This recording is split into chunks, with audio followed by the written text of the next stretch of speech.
me out. Yeah, sure, all the time. All right, I gotta go. So we're going Okay. to the YouTube. So head on out to the YouTube. All right, everyone. This is the fifth lesson on investing. So thanks for joining. My name is Martin Shkreli. I'm your host for this series of investing basics. We're gonna go through a couple of things. Just give me 1 second while I load some files up. And one of the things we're going to talk about today, and this course is pretty iterative, and you may find it even a little bit kind of going over the same material over and over again. But I think that each time you do a financial model and you understand financial statements better, the more and more things become apparent to you, and the more you sort of come to grips with key facets of finance that are very important. So what we're going to talk about today is sort of a little bit about portfolio construction. And we did quite a bit of work in the last few lessons on single companies and trying to understand kind of IBM and Apple and a few other companies. And so now what we're going to turn to is just we're going to get back to individual companies in a minute, but what we're going to turn to a little bit is trying to understand the best way to sort of come up with an approach on how to use this sort of the tools that we're learning and apply them correctly. So one of the things we're going to do is we're going to talk about a universe. And a universe, at least when it comes to investing, is sort of we're going to refer to it as a list of securities that we will focus on. So it's pretty simple. It's basically we're going to, it could be sector focused, market cap focused. So we can say I'm just going to look at small caps, medium cap, or large cap. You might want to look at small caps because maybe you think that there's more alpha in small caps, or you want to look at large caps because you're investing too much money. You have billions and billions of dollars that you're managing, and you can only invest in large caps because small cap companies are too small to make investments in. You might invest in a sector like tech or healthcare or energy. You might say that you want to invest in growth versus value. Maybe it's a style focused. There's lots of different ways to limit your universe. And the reason we want to limit our universe is because there's so many equities out there, at least in equities and bonds as well. You can see there are 68,000 tradable equities right now. That's a lot. Geographical is another one. You might even do a mix of these. You might even say, I'm going to do small cap biotech only in the US. And that universe could be 300 securities. And you can actually, study 300 securities with a few people. If you're going to think that you want to do at least 100 hours per security, you can cover that ground in a year. So that's sort of the reason why. You can't really do that if you're studying 68,000 securities. That's too many. It's too many. So let's do tech. Let's kind of quickly do tech. Tech, now technology and telecom. Tech and telecom. Let's try that. And we'll see what our universe looks like. 5,000 companies. That's a lot more reasonable than 68,000, right? A lot more reasonable. It's probably going to be even less than 5,000 when we get to it. So let's see.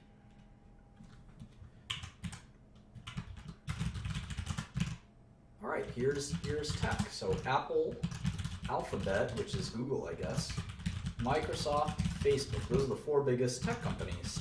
AT&T, China Mobile, Verizon, Tencent, Oracle, Intel, Cisco, IBM, Taiwan Semiconductor, TSMC, SAP, NTT Docomo, NTT, not the Docomo, Vodafone, Qualcomm, Deutsche Telekom, DT, Tata. We talked about Tata yesterday, right? They're like the IBM. They're IBM's big competitor, I think. KDDI, I think that's a Korean. No, it's a Japanese company. BT Group, that's British Telecom. SoftBank, Baidu, Broadcom, who else? Texas Instruments, TI, Telefonica, EMC, America Mobile, that's Carlos Slim's company, right? Salesforce.com, Telstra, it's an Australian company. Orange, Singapore Telecom, Adobe, you know Adobe, Etisalat, ASM Lithography, China Telecom, Infosys. These are the Canon, BCE, BCE is a Canadian company, Saudi Telecom, Nokia, Cognizant, talked about Cognizant being an IBM competitor, Yahoo, T-Mobile, who else? Ericsson, China Unicom, Hewlett Packard, that's how low they've sunk. Hewlett Packard, NXP Semiconductor, NXP Semi, and Telecomunicação. That's the top 50 tech and telecom companies in the world. How many did you recognize? How many did you recognize? These are all international publicly traded tech companies, and they range in market cap from 500 billion or so for Apple to 26 billion. 26 billion. We're going to use the Excel freeze panes to freeze it like this. And we're going to save this file and we're going to call it just tech. And I'm going to upload this to the share drive. Call it tech. Let's put the stock ticker here. Apple, and we're going to put US if it's a US company. MC is market cap, right? And this way we can kind of compare, all in one file, we can compare all of these companies. In fact, we can even make links. Here's our Apple model. We can open it up super fast, check it out, then open up our, we did IBM, right? We can do our IBM model. That's pretty cool, very handy. Let's see, stock price, right? Market cap, net cash, enterprise value. We'll look at all this in a second. We can make this all automatic too, but I'd rather do it like this. Maybe the prices we can make automatic. 103.01 for Apple. How about IBM? It's like 170, 137. A little dyslexia going on. Alphabet, Facebook. So which one should we look at next? Well, if we learn Tata, we learn a little bit about IBM. If we learn SAP, we learn a little bit about IBM's software business. If we learn Dell and EMC, Dell is now a private company, we learn a little bit of IBM's server business. So they're all kind of interconnected. For Apple, we would have to look at AT&T, their biggest customer. And their competitors would include Alphabet or Google. So there's a lot of reasons that we want to learn one industry. Because if we started to look at, if we put Coca-Cola in this list, it wouldn't tell us anything about any of these companies. But look at all these telecom companies are big customers, right, of companies like Cisco. They're big customers of all these different equipment companies. So there's a food chain. Sometimes we call that a food chain or supply chain. And it all links together. So we can study this by sort of having, let me make a new file here. You can sort of draw this stuff out. I know a lot of people like to do this in tech. I'm not a tech expert. I know people like to do stuff like this. I say Apple. You can even just put the stock ticker, AAPL. These sell phones to who? AT&T. Or their AT&T's a carrier, I guess, right? So you have this relationship. And you have this relationship to what? The consumer, right? Consumer. And who does AT&T buy equipment from? Cisco, right? Cisco, Ericsson, Alcatel, all these companies, right? Nokia.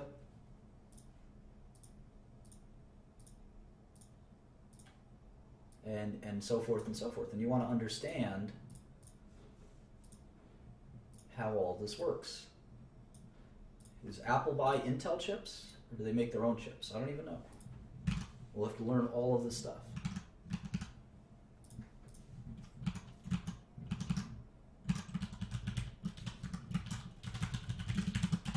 Google will tell us about kind of the advertising business, won't it? Microsoft is pretty diversified themselves. Facebook and Google are arch rivals. AT&T, of course, very important to all of this. China Mobile is our first Ford company. This trades in Hong Kong. We're going to trade some Hong Kong stocks here too. Verizon, well, they're very important in all of this too. So Verizon, we can make Verizon over here.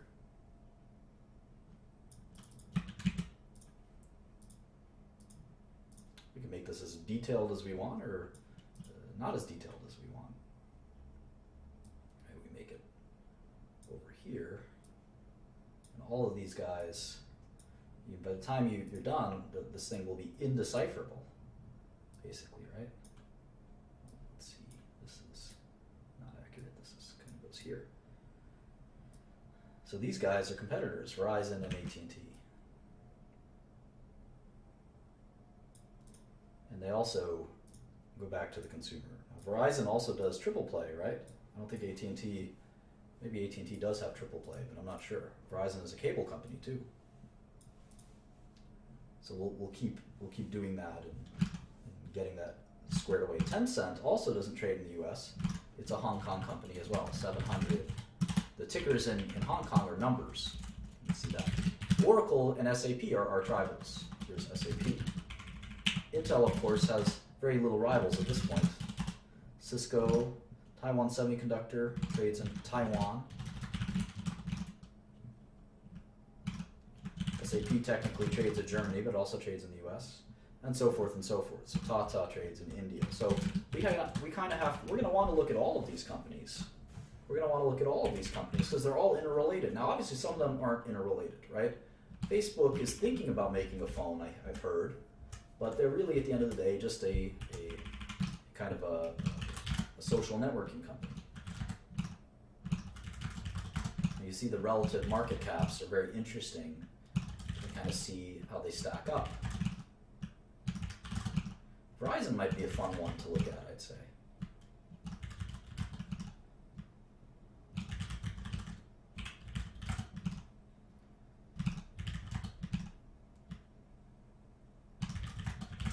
Et cetera, et cetera. Now, how about some smaller tech companies? Let's go all the way down here. Let's look for like a tiny, not tiny, but a smaller tech company. Wow, there's so many. Hundreds. How many $1 billion or above tech companies are there? 700? About 701, exactly. Crazy. Do we recognize any of these companies? Half of them are Chinese. Look at that. All these Chinese companies. Stop when we really recognize one of them. Alarm.com? No way, that's a real company. Alarm.com. ALRM. What the heck do they do? It's a $957 million company.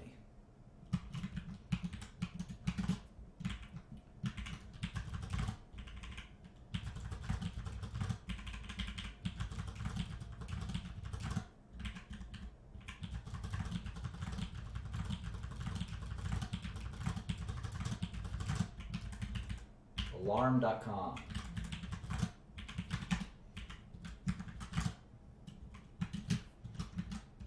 Let's check it out. Easiest way, go to their website.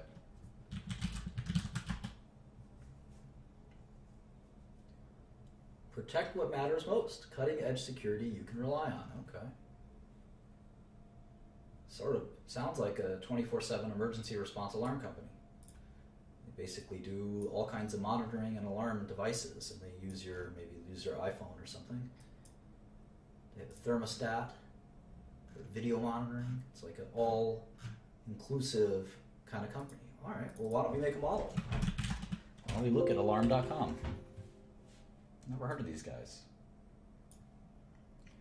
Let's look at the basic 6 things. And it's fun to look at kind of these smaller companies. They're more exciting than Apple. They're more likely to have stock prices that aren't accurately reflected by the stock market. ALRM is their stock ticker. So I can look up their stock price very easily. It's $21. This is what we would call a mid-cap or small-cap company. It's only $1 billion company.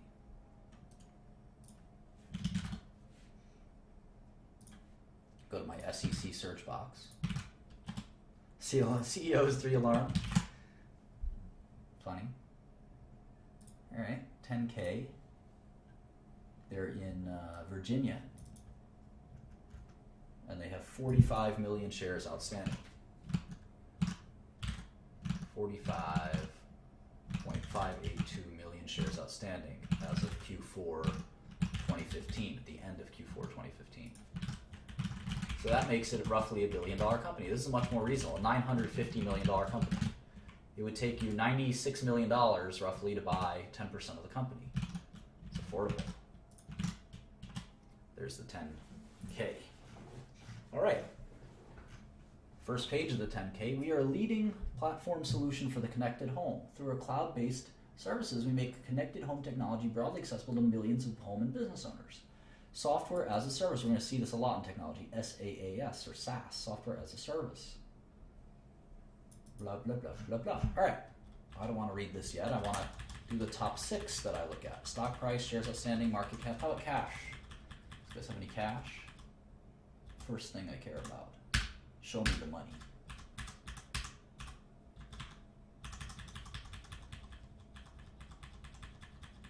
So this is kind of a software company, not really an alarm company.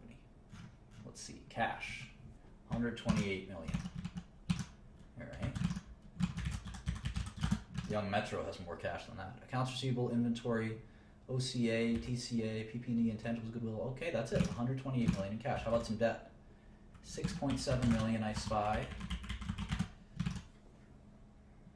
That's really it. No debt other than that $7 million.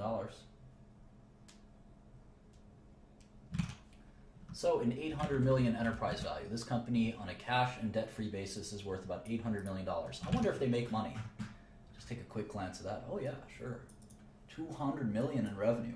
Holy smokes. Holy smokes. Only 20 million in net income though, or operating income. Cost of revenue, so 130 minus,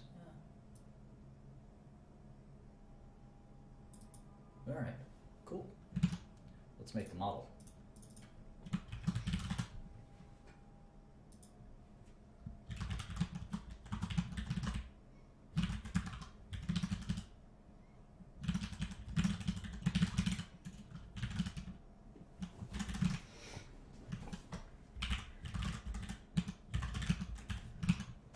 Look at that revenue growth. Pretty amazing, huh?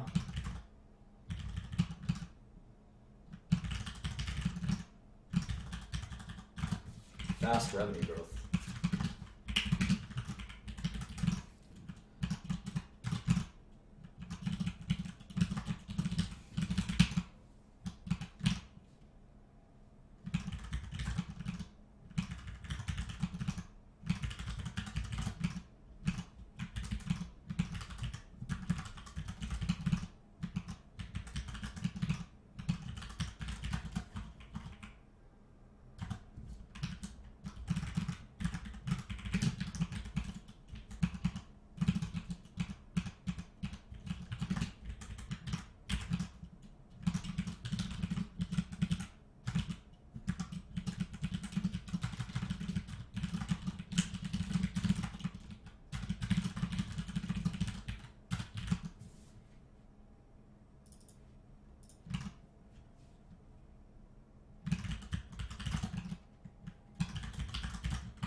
Gross margin, of course, is always revenue minus cost of goods sold.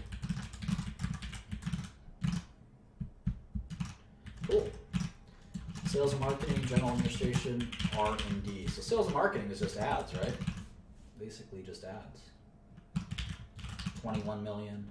a smallish company, right? If your ad budget and your sales force is 20, 30 million, that's not much. It's a small company. I wonder how many employees they have. We're going to look that up soon. Not knowing the number of employees is actually very important.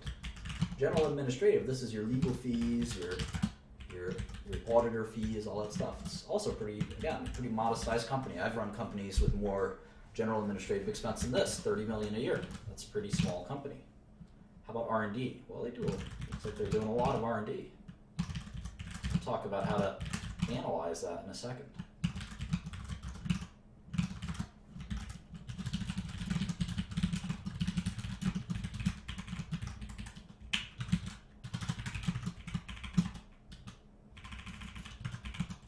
You can see their operating income has been rising. It's about 25 million a year.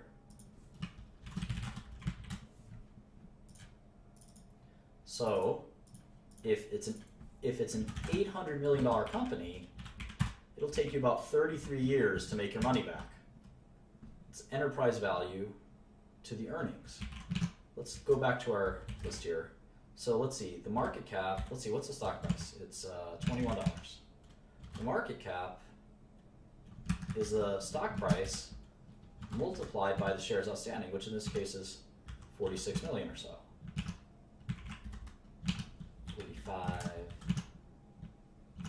582, is it? Yeah, 45,582. The net cash was 128 minus 7, so the enterprise value is this. All right.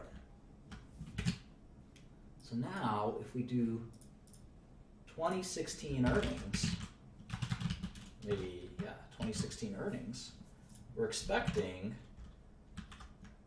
let's say we're expecting 30 million, more than last year. A little bit more than last year. Well, we can say that the 2016 ratio of enterprise value to earnings is 27 times, or 28 times earnings. So it would take you 28, if you bought this company at this price, it would take you 28 years of the same number to get your money back. Now, revenue is going up so fast that in 2017,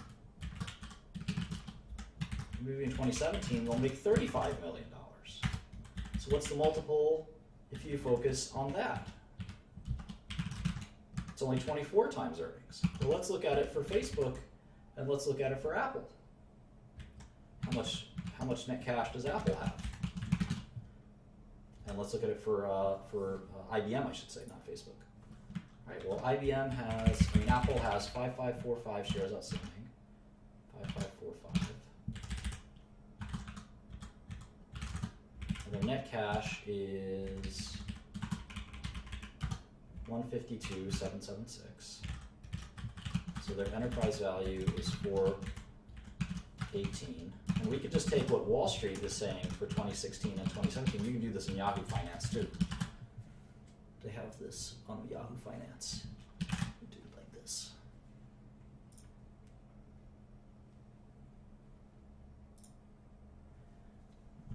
For Apple, they're expecting 50 billion in net income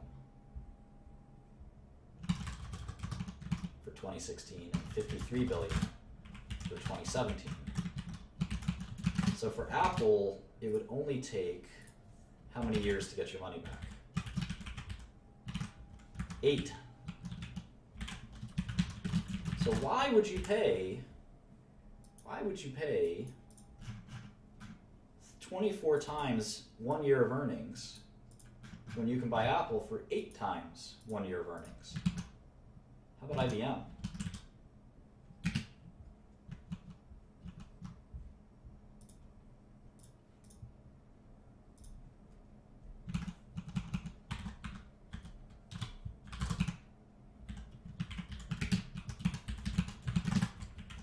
IBM. IBM is negative net cash, right? Negative 31,695.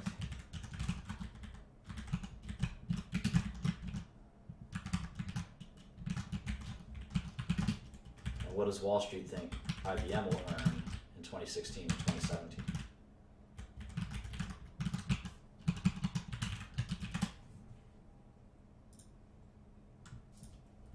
12,770,000,000 and 13 billion. So IBM is technically cheaper. It's not actually cheaper, but on a enterprise value to earnings ratio, it's 13 years. The company's worth 165 billion. If that doesn't make sense, stop and go back to the first few lessons. The company is going to make 13 billion a year. If that doesn't make sense, stop and go back a few lessons. So on a ratio basis, you're buying a company for $165 billion. You could buy a share of that company. And the company is making $13 billion a year. So it would take you 13 years. Apple will only take you 8 years. It's pretty amazing. Do I have this right for Apple? Let's see. Net income. Yeah, that's right. Eight times earnings. Pretty crazy. So people are more concerned that Apple can't keep up these earnings than even IBM. That's what you can imply by this. It doesn't mean that you should buy Apple and sell IBM. It means that the market's very worried that these earnings may fall victim. So it's assigning it a higher discount rate. Because if you do the opposite of a PE, you can do an earnings yield. So you do 1 divided by, or you can do the earnings divided by the market cap. It's like a bond. And you can see it's yielding 12%, which means it's a higher, in essence, discount rate. Higher discount rate.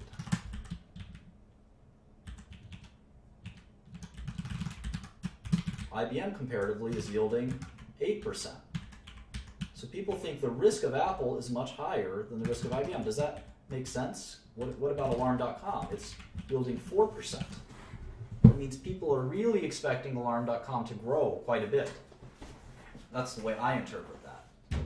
It's a very high growth project. Now, I think the discount rate of Alarm.com is riskier. The discount rate to the cash flows is riskier. But the reason investors are willing to bid so much for Alarm.com is because their earnings are growing so quickly.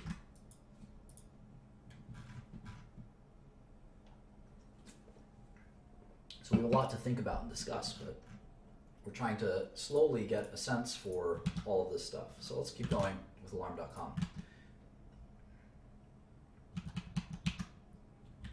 Why investors will pay so much for growth companies is something we'll talk quite a bit about, and it is a rational thing.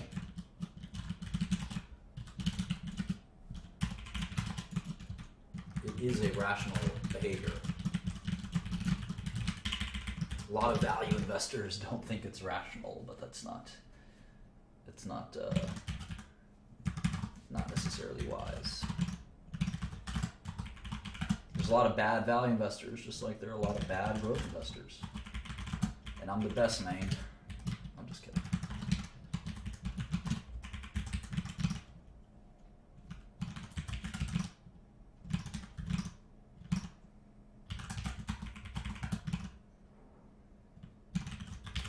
So one of the things you might notice is that my numbers don't match up to their numbers, and I want to talk about that as soon as I finish.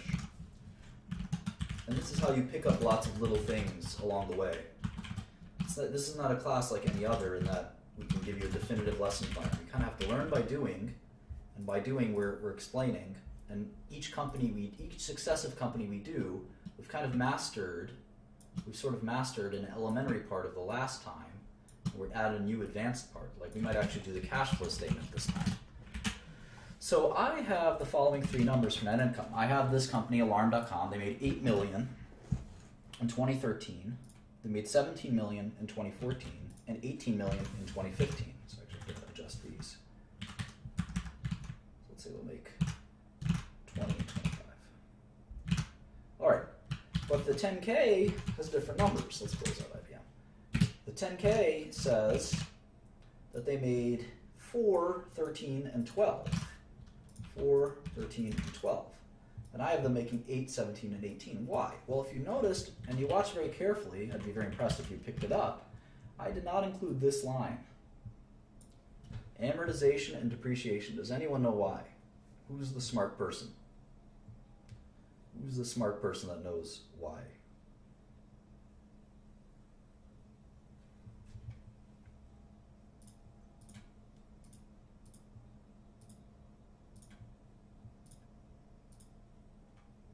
It's a non-cash expense. Way to go, Gaslight.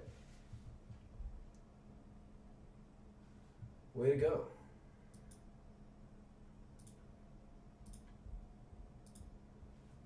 Excellent. You guys are, wow, you guys are really good, huh?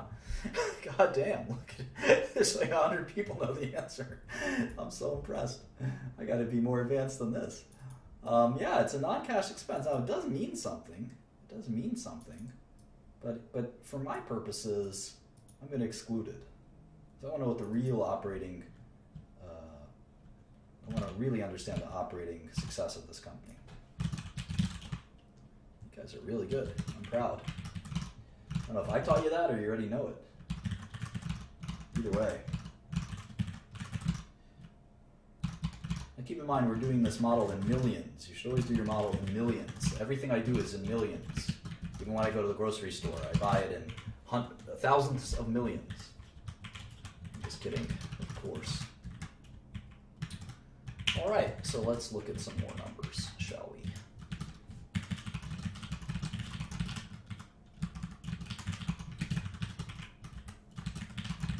Some of you are fast students, I'll say that. How about margins? Let's do revenue growth. These are the kind of the two metrics they always want to look at for any company. Revenue growth and gross margins. Get my microphone a little closer to me here. Try to move the keyboard away a little bit. Revenue growth. 25% revenue growth, very high revenue growth. We're not doing the blab anymore. It's no co-host worthy. I wish Akil would do it. Akil would be worthy. Margins have been declining. Interesting. Interesting. Oh, I got the wrong thing for margins. There it is. I was going to say, these are low margins for a software company. Margins have been growing. And you see that in a software company, you have pretty nice margins, 60% gross margin. Drugs are about 80, 90% gross margin. And this isn't even a full-blown software company. They have some hardware too here. The software margins have got to be really good. In fact, we can calculate that out. Software as a service gross margin, it's going to be kind of a complicated formula. Let's see. SaaS revenue minus SaaS COGS is SaaS gross profit divided by SaaS revenue. 80% gross margin on software. Well, software is easy. You just hire some programmers, right? There's no goods. It's all digital. So the cost of goods sold is just your programming costs. Pretty neat. I like to write adjust, by the way. Write adjust everything. If you guys ever make my models for me, and maybe I'll pay you money to do that, if you're my employee, you have to write adjust everything. I think that's best because the numbers add up like they would add up in addition. If you make them left adjust or center, they don't look as good. That's why all of these numbers are right adjusted as well. That's how they're made. All right, so let's go to the Q real quick. And I'm wondering, these 13G filings are, remember, for owners who own more than 5% of the company. These are the big dogs. These are the big ballas. That's a technical term. Let me write that down for you. When you file a 13G filing, 13G or 13D filing, you are a big balla. So let's see who owns this company. ABS Capital Partners, Stephen Trundle, maybe the CEO or something, who knows. And, Franklin Resources, a big mutual fund. I'm friendly with some of those guys. And you have the 8K filings, which are the current reports. So we see 10K, which we know. Now we know the Schedule 13 filings. Let's look at this 8K. An 8K is sometimes called a current report. So it's any news, any material news. Current report. And you can basically get everything you need just from the SEC filings. So any material news has to be in 8K. And if you look at the actual Form 8K, you can see here, looks like an SEC form, and it just says, we issued a press release. Attached, please find the press release. Well, here's the press release, and it's the quarterly press release. So pretty simple stuff. And you can see they give guidance. So they're actually saying, for 2016, we expect total revenue of $236 to $240 million. Let's go to our model. Well, last year was 209. So 236 means that's going to be another 20% growth. They expect 236 to 239. Oh, that's less than 20% growth. They're slowing down. In fact, they have to grow only 14%. So they're really slowing down their growth. I bet their margins will still be really good. Let's see. Let's calculate. What do you think their margins would be? 60, it was 58, then 60, then 63. Maybe it's going to be 64. So their gross margin would be 152 million. Sales and marketing, let's see how much sales and marketing has grown year over year. I wonder if it grows faster than revenue. It shouldn't, right? Your costs will hopefully grow slower than your revenue is growing. You have a problem if it goes the other way around. Well, they're definitely investing in it. It keeps growing. So let's assume that their costs grow by 10%. How much income would they have? They've jumped to 34 million in income. I don't know how much interest they'll have. You can see they have taxes. So let's say they have 30% taxes. So we'll do 24 million. 24 million in net income for 2016. But I'm curious why they're only forecasting 14% growth. That's sort of like a somewhat weak growth compared to the last several years. Now, it might be because they're just a bigger company and you can't grow forever, can you? Can't really grow forever.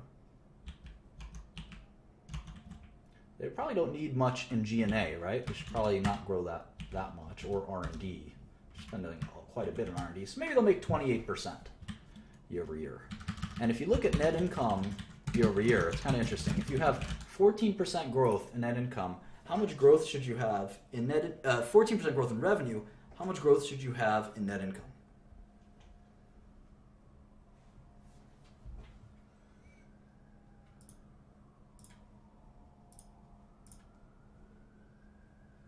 I'm not using analyst ratings. I've never used analyst ratings.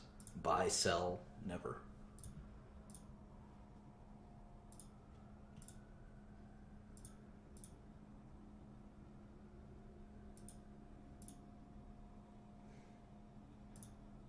Yeah, it depends on expenses. It should be higher, hopefully, than 14%. That's called, we call that leverage. Leverage. And I'm disappointed that so many of you got this wrong. I'm disappointed that so many of you got this wrong. If revenue grows, so let's say this is 2015. This is 2015. You have 100 million in revenue. And this is your lemonade stand. It's the most successful lemonade stand ever.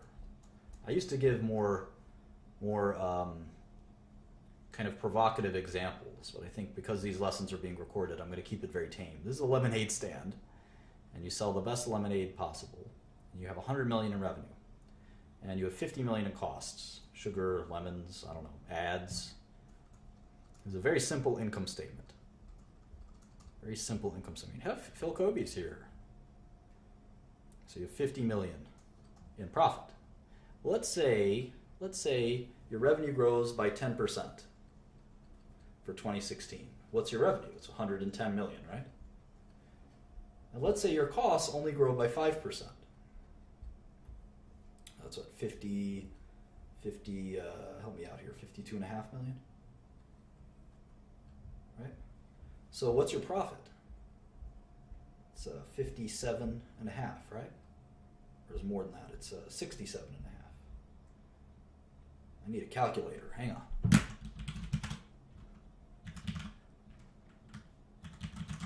$57.5.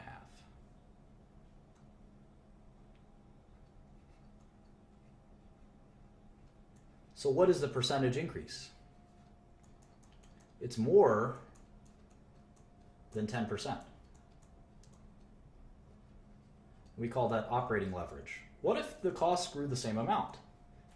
Would X equal 10%? Let's see. Change this to 10%. We change this to 55, right?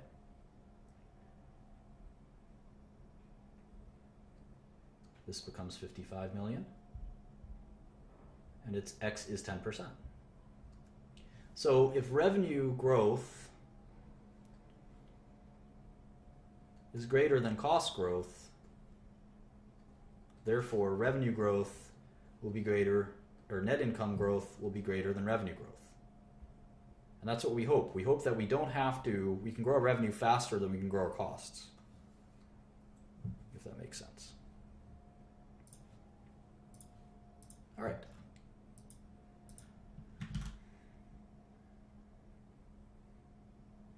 Yeah, variable costs, fixed costs, it's a good question. You can have a variable cost, but this still it's a necessary cost. Anyway, let's get to the 10Q. Or at least we have the press release for the Q4 results. So let's pop those in real quick. Let's pop those in.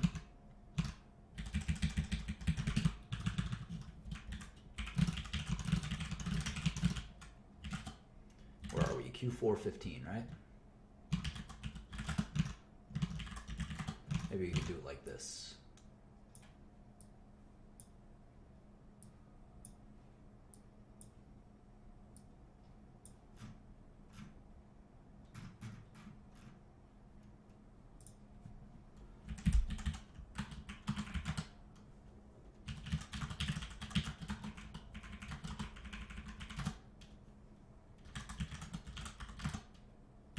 It's crazy that their biggest expense is R&D. It's almost like they have a lab studying alarm technology. It's pretty advanced stuff for an alarm company.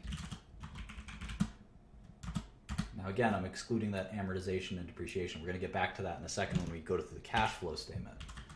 Since you guys are so fancy and you know everything, I'm going to hit you with the cash flow statement. And we'll see how smart you are then.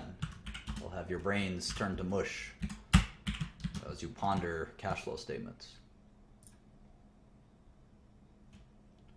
What am I doing here? What am I doing? I need a line. Here we go. All right, and to copy paste, we're just going to copy and paste everything and put it there. We're going to, let's see, maybe make this even a little bigger. I'm trying to see that Q4.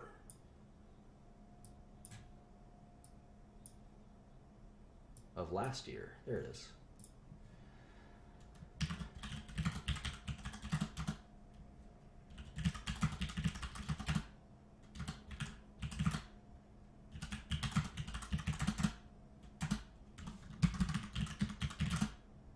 Oh, did I?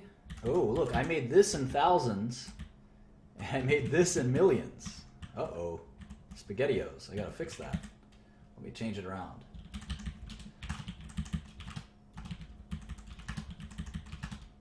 Like I said, only deal in millions.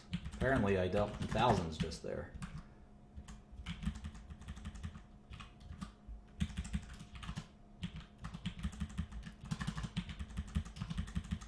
There we go. Easy peasy.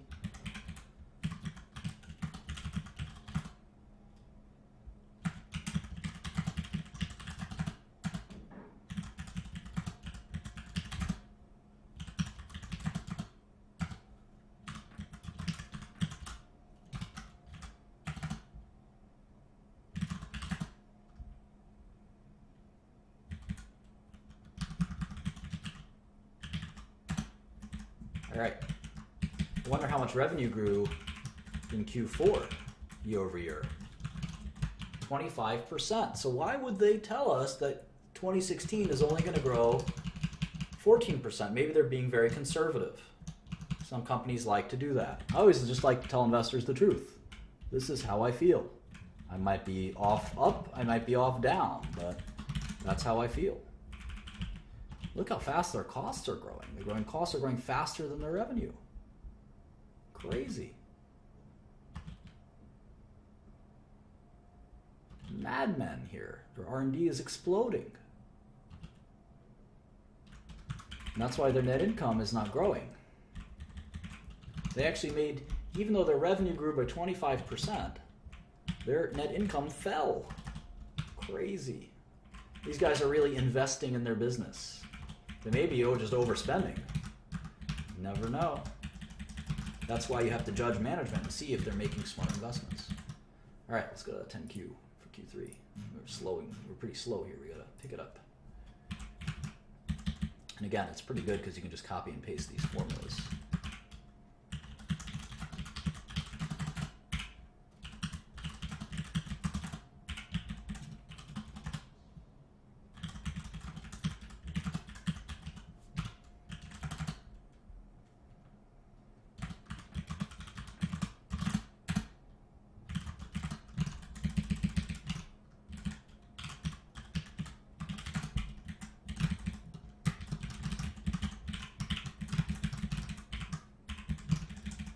This just takes some getting used to, get some experience. You can really, this is second nature.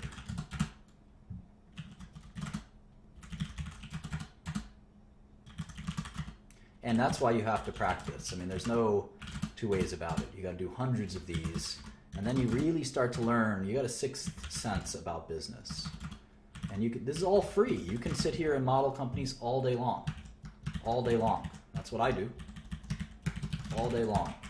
You get a sixth sense about business. You really do.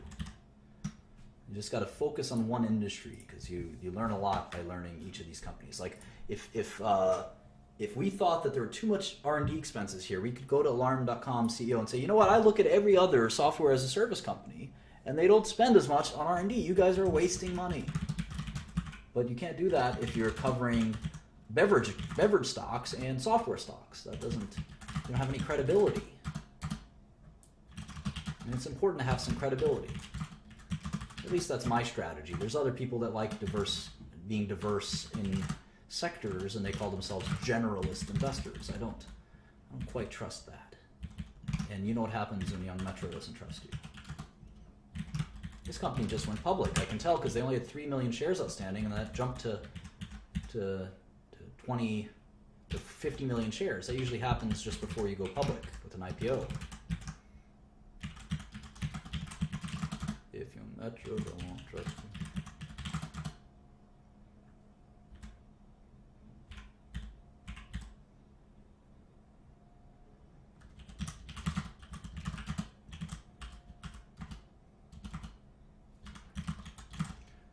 Yeah, I've gained a ton of credibility in pharmaceuticals by knowing just about everything about pharmaceuticals. It really, I think, what was it, was it Vanity Fair? They said anonymous pharma CEOs said they were humbled at how smart Martin was about pharmaceuticals. Well, I don't think I'm very smart. I just kind of focused on it. And if you do it all day, you can be an idiot and it still kind of sinks in. See, these guys don't have that many 10Qs because they've only been public for so long, so they never filed a Q1 10Q. Isn't that cool? We can actually use the 2015 numbers to reverse engineer it. 2015 minus these 4 quarters, three quarters, and we'll get a full year number.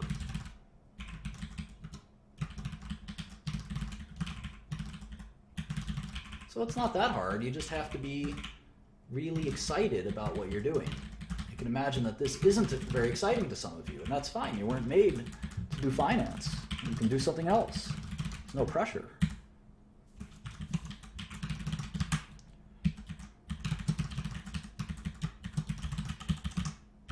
I don't think I'm a genius. I just think I love pharmaceuticals, so it becomes so easy for me to study hundreds of pharmaceuticals because I love it.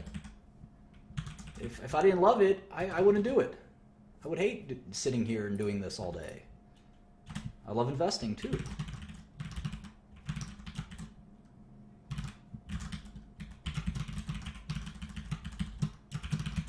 I like working hard and making people happy with my good results. It's a great feeling.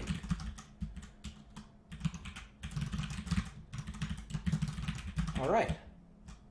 So they've had these 60% margins for a long time. They've had that 25% revenue growth for a long time. And all of a sudden they're telling us, well, you should expect 14% revenue growth going forward. Why? Why? Let's see. It's the leading platform solution for interactive security in the connected home.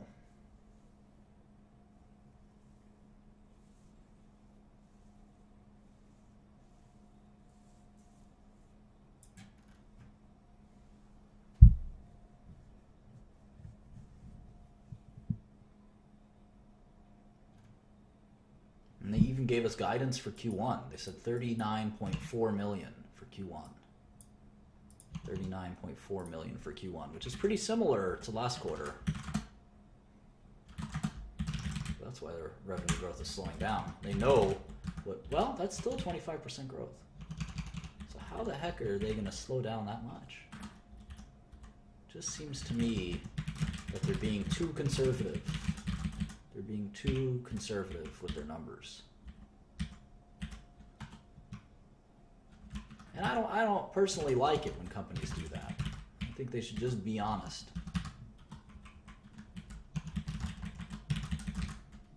My executives always tell me, Martin, just be super conservative, under promise and over deliver. Well, that only goes so far. If you under promise too much, it's just not credible. I don't believe in that. A lot of people don't like that. But I like to keep it real, as you know. Like Dave Chappelle. Look at their tax rate. They're an American company. They probably have only American customers. So their tax rate should be 35%, but occasionally it's not. That's a big problem for a company when your tax rate is 35%. It's very hard to succeed. Maybe this will be their future. It's hard to tell. Their New Zealand market, Jesus. I wonder how many customers they have in the U.S. I wonder how many employees they have. All these things are jumping into my head. I want to know everything about this company. Here's a cash flow statement. We got cash flow, 27 million. That's more than net income. Their net income was 11 million. That's a big difference. Looks like some of it could be one-time in nature, swings in accounts receivable and things like that might swing back. We'll talk about free cash flow and stuff like that. I don't know if this is the best company to do cash flow statement on. But we got our first software as a service company, so maybe we can even put that down here as a sector. Software as a service. You're going to see a lot of these. Anyone know what the biggest software as a service company is? Who knows their software?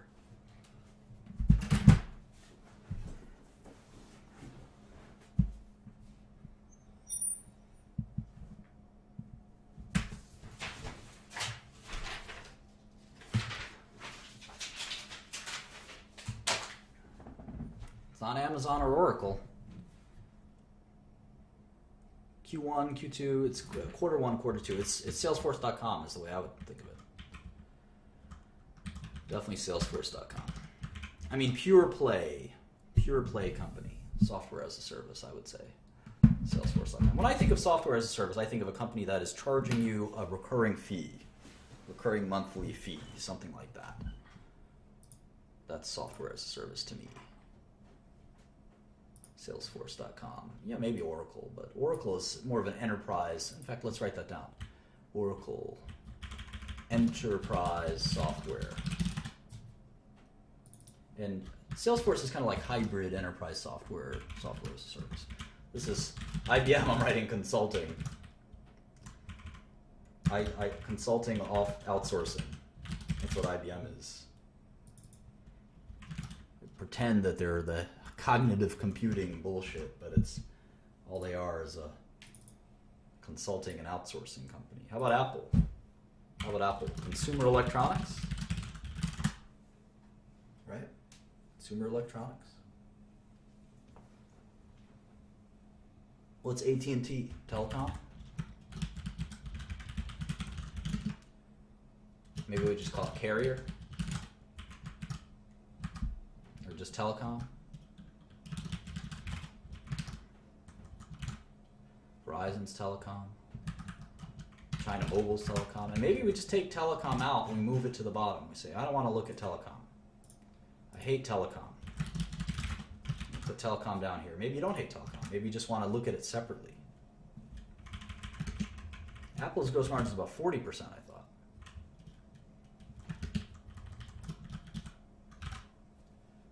What other big telecom companies? NTT, Vodafone, these are all telecom. I don't want to telecom separately. It's kind of like a separate business.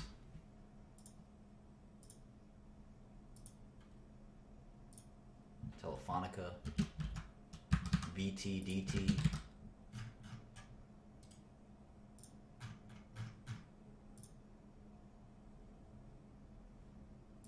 What's Alphabet?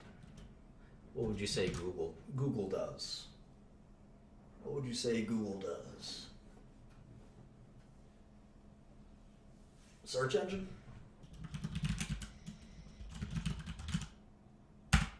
How about Microsoft? Enterprise software? Business software?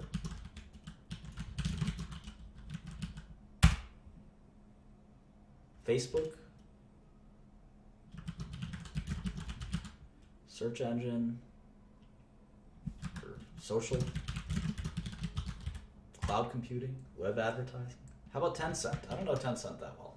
Tencent's like a portfolio company. Intel is semiconductors.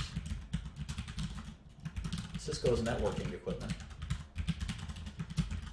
TSM is semiconductors. I think Qualcomm's like a weird mix of different things. It's like licensing revenue and stuff like that. KDDI, isn't that a carrier? I know BT is a carrier. Let's move that down there. Look at carriers kind of separately. Carriers are a lot of fun to look at. We're going to look at AT&T, and that's a great one to look at cash flow and capex and things like that. That's a great one. Yeah, Amazon's up here. Amazon's a retailer, I would say. Oh, maybe Amazon isn't up here. Maybe Amazon isn't. It's up to Bloomberg. Bloomberg doesn't consider Amazon a tech company, I guess. Freaking Bloomberg, huh? I don't see Amazon up here. Well, we don't have to listen to Bloomberg. We can add our own Amazon.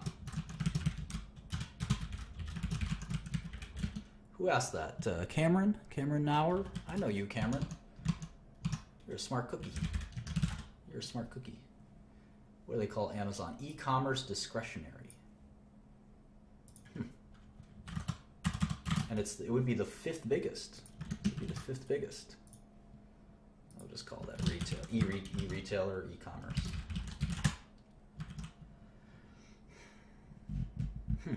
I think it's a tech company. It's sort of a mix of retail and tech. Why not? It's up to us to include it where we want it, right? Texas Instruments, this is a semiconductor company. Telefonica, that's a carrier. Who else? EMC, isn't EMC, do they keep EMC stuff public? And Dell owns most of that now, right? American Mobile is a carrier.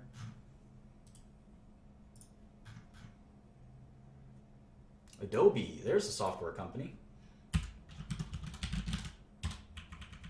Orange and Telestra, those are also telecom. China Telecom. BCE, I think that's a Canadian telecom company. Saudi Telecom. So if you exclude the telecom, the list is, at least the biggest companies, is a bit smaller. It's a lot of fun. I like tech. I almost did tech for a living. T-Mobile and Ericsson is not. Is China Unicom a carrier or provider? I don't even know. I think Telecommunicazi is as well. We can always go back. T-Mobile? Where's T-Mobile? Did I move that already? Yeah. Baidu is a search engine, right? Broadcom, semiconductor. EMC is hardware, let's just say hardware. SoftBank. I don't know a lot about SoftBank.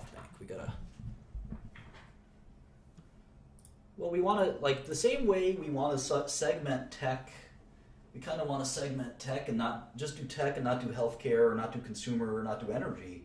We also want to sub-segment it, because tech is such a big industry. We want to kind of get it into a, start with just one subsector. We'll pick that subsector soon. We'll pick it, in fact, we'll vote. We'll vote and pick it together after we do a couple each. Nokia's, I don't think it's consumer electronics anymore. I actually think it might be networking equipment. Yahoo is, Let's say internet. Let's just say internet. Maybe that's fair. Internet. Let's see what else. We only did the top 50, so it's after Telecomunicatie is Swisscom. That's a telecom company. How about Intuit? That's a TurboTax company, right? Is that software as a service? Maybe. How about Changhua Telecom? I'm guessing that's a carrier, but you can check on that later. Changhua Telecom, of course. And is this Telefonica? TDV? Telefon Venezuela, I think. Televena. Telenor. These are all the little Norwegian. That's a Norwegian telecom company. We've got Yahoo Japan. I think Yahoo Japan's so valuable because they have Alibaba. Now, where's Alibaba on this list? That's also e-commerce. So let's make a e-commerce list. Sectors. Consumer goods, consumer services, retail, general retail. Where's e-commerce? Where's e-commerce?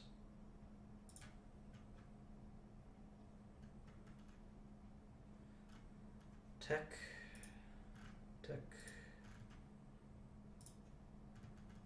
internet. I don't know, where'd it go? I want whatever Amazon is in. Whatever Amazon is in. Let's see if this will work. This would just go into here. So, oh, there's Amazon. Nestle. What? Is this just every company? What is going on?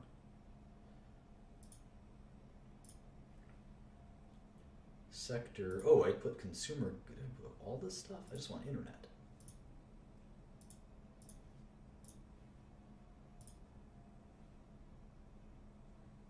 See, Amazon is not in here. That is annoying. Let's see if we can do it a different way.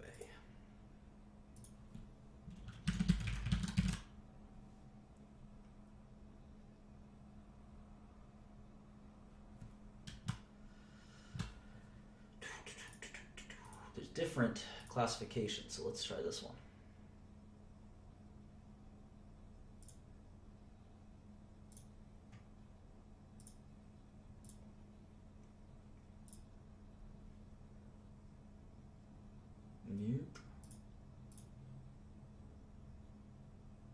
Oh, we'll move that. There we go.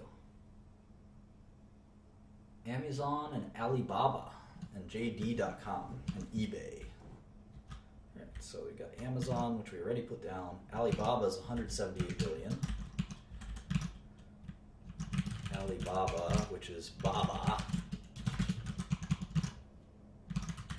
actually 179. A little bigger than Amazon. All right, let's go back to here.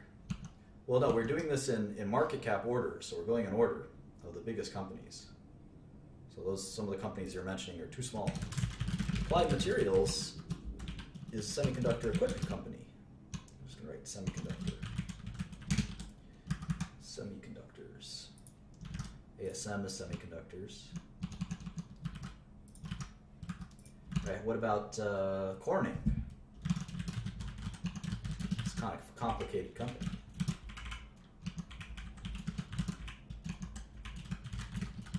Well, NXP Semiconductor is a semiconductor company. I think we're pretty confident in that.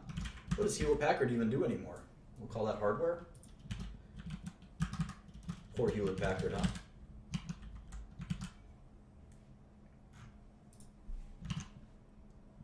VMware, that's a software company.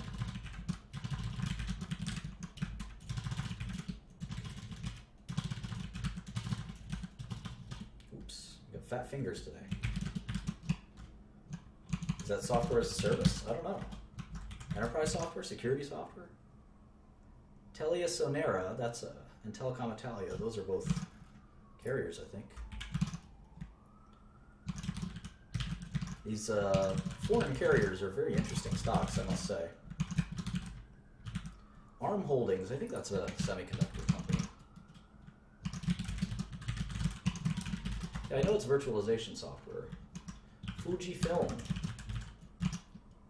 Fujifilm. Interesting.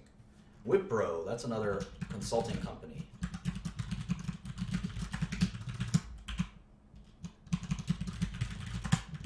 I know Wipro. What's Bharti Airtel? Bharti Airtel, I think that's a carrier in India. Bharti Airtel. Hynix, that's a semiconductor company. SK Hynix, Korean. Korean stock tickers have 6 numbers in them. But the 00 I think is not necessary. Semiconductors.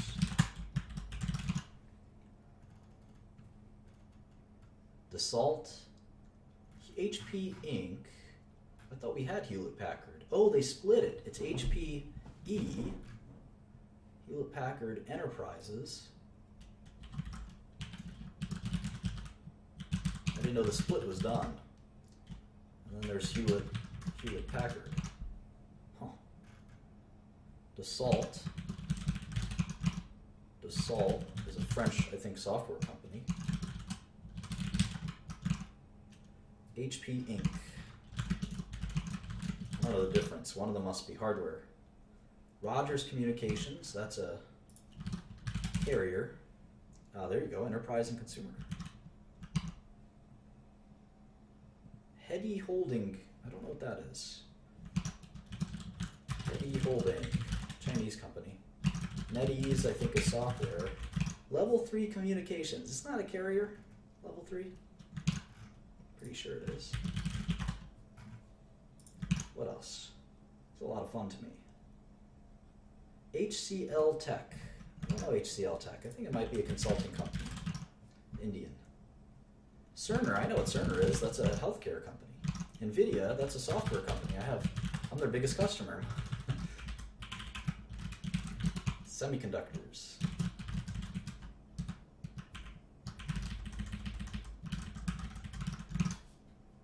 It's NVIDIA's, how big is NVIDIA? 17 billion. 17,500. Let's take alarm.com and pull it down where it belongs.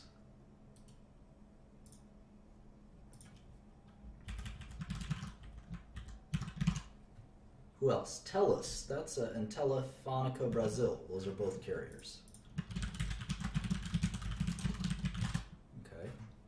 I'll upload this file to the share drive. You guys can't spot the share drive. The mods will tell you where it is. Analog Devices is a semiconductor company. I know those guys. Analog Semiconductors. Maybe we'll look at semiconductors. I like those. CenturyLink. I don't know what CenturyLink is. Is that a carrier? Sounds like a carrier. MTN Group. Some of these are nondescript. Altice? What's Altice? Naver Corp. We're really getting into KPN as a carrier. I know that.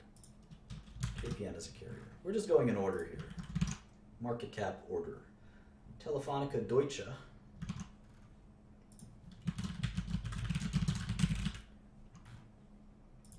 Is it a cable company, CenturyLink? I want to move it into telecom. Who else? Checkpoint Software. Those guys are security software, right?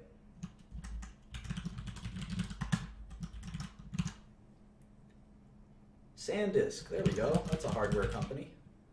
We all know SanDisk. Storage company, right? Who else? Sprint. You know Sprint? It's a telecom company. Yeah, I know this is boring to some of you guys. I'll just move on once we get to 100. Advanced Info. What the heck? Never heard of that. Advanced Info. It's a Thailand company. Interesting. Capgemini. I think that's a consulting company. Capgemini. I don't know a lot about it. And then finally, SK Telecom is a carrier in Korea. I'm so tempted to keep going, but we are down to 14 billion. SK Telecom is 14 billion, and Capgemini is 14 billion as well, right? 14,650. All right. So why don't we try AT&T? why don't we try AT&T? I think we'll learn quite a bit by looking at that one, because telecom companies are very different from high-tech companies. Very different.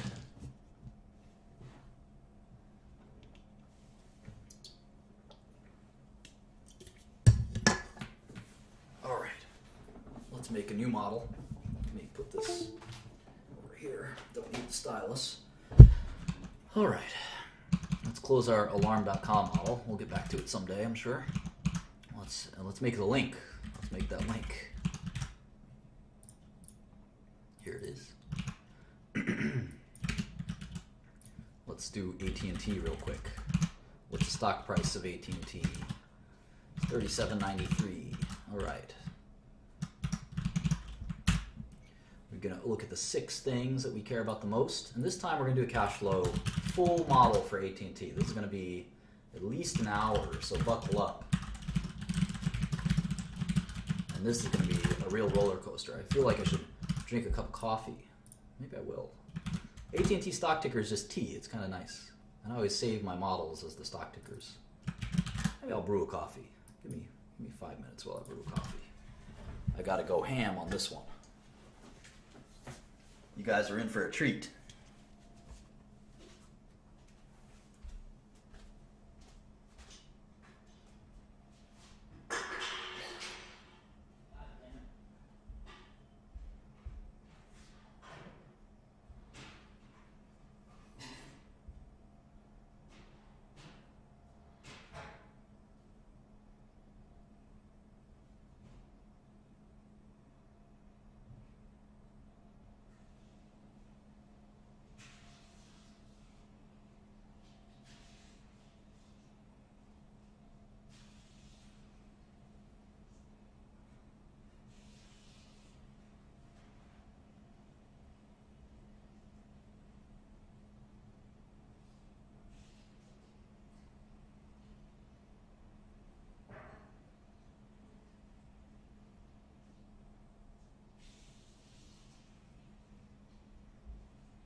All right. Let's get ready to rumble. I'm going to need this stylus because I'm going to teach you guys all about some serious business in a minute. All right. We're still on the SEC website, which is helpful. We're just going to type T for AT&T. Their most recent 10K. Most of corporate America has filed 10Ks recently. All right.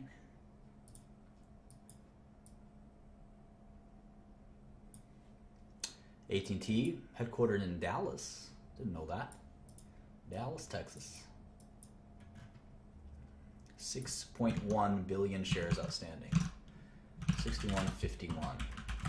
It's a $233 billion company. It's about half the size of Apple. It's a little bigger than IBM. It's nice to know these things, you know? Who's the bigger company? If someone says, oh, AT&T is much bigger than Apple. No. Not true. AT&T is half the size of Apple. All right, so I'm going to go to our handy-dandy comparables, and I'm going to put down AT&T stock price, multiplied by 61.51. There it is. All right, how much cash do these bad boys have? Well, they're like any other company. They have two parts to the annual report. So you got to click here. Let's look for that balance sheet. My eyes can just spot the structure of a balance sheet even though I'm scrolling like this. I immediately see it. You too will develop this sixth sense. All right, cash, 5121, $5 billion in cash for AT&T. Accounts receivable, prepaids, other current, et cetera, et cetera, et cetera. Investments in equity affiliates. I'll count that. Why not? YOLO. So they have $6.7 billion in cash. How about debt? Holy smokes. Look at this. Long-term debt, $118 billion. $118 billion. They have $7 billion in cash and $118 billion in debt. So the enterprise value is a whopping $345 billion. Debt maturing within a year is another $7 billion. So AT&T is the most debt that we've ever seen in a company. The most debt we've ever seen. And they even have this pension debt, which is $34 billion, which is quite a bit. Quite a bit. I wouldn't underestimate that. Pretty important.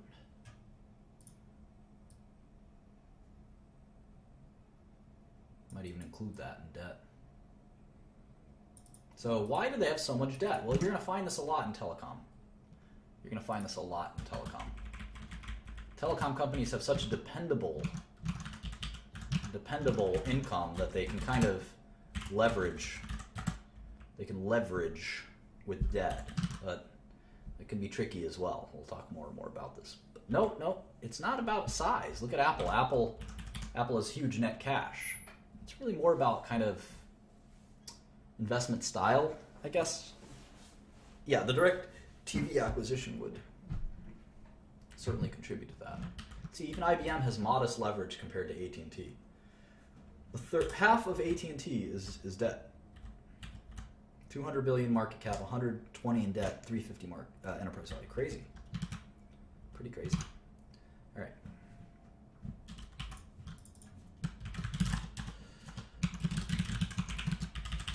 First quarter, second, third, and fourth quarter of 2014.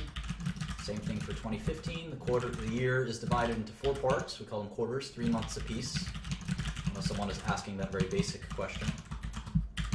And then for years are somewhat obvious. Now, fiscal year versus calendar year is something we always got to pay attention to as well. It looks like AT&T operates on a normal calendar year. All right, let's get down to business. Let's play some dice.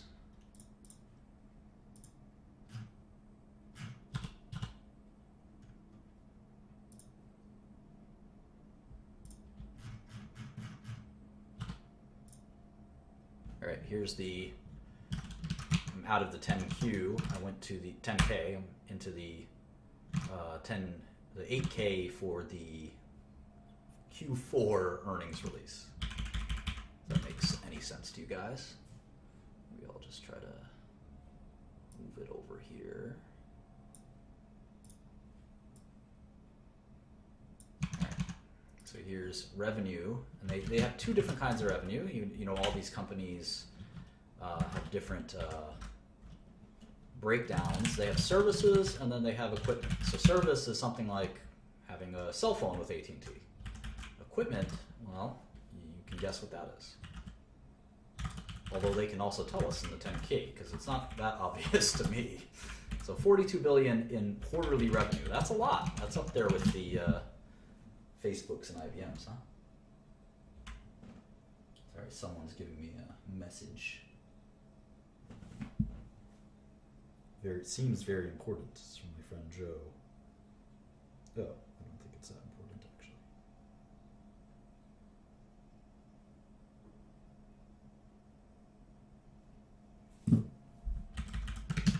All right.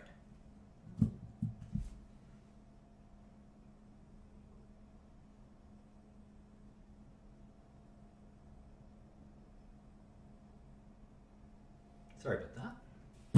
All right. Cost of services. Equipment 5868.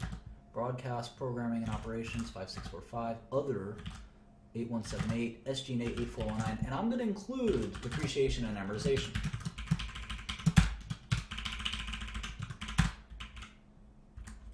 I'm going to include it, and you'll see why. AT&T is very different from other businesses. It's the only time I would ever include depreciation and amortization.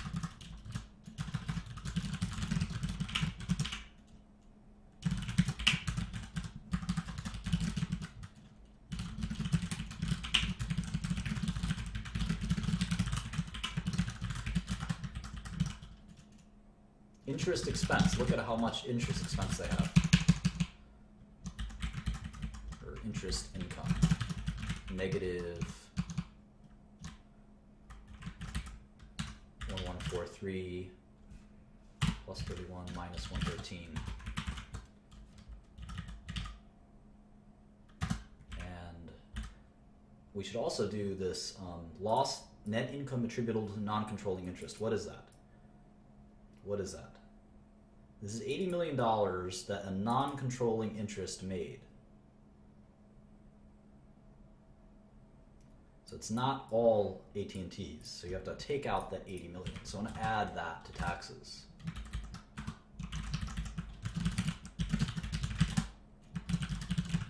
Call that minority interest.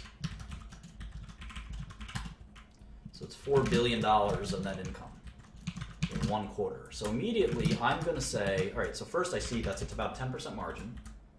And I look at it year over year and I see that it was 34 billion last year. So that's pretty powerful growth. I'm wondering if that was due to an acquisition. It probably was.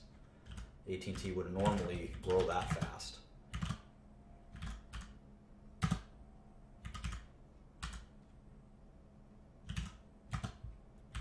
These numbers are bizarre. There's a lot of GAAP and non-GAAP issues I think we're going to have to contend with here.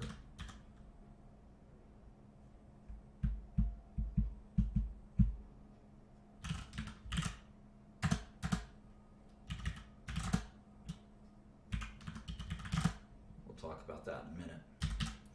Very bizarre. But 4 billion in net income.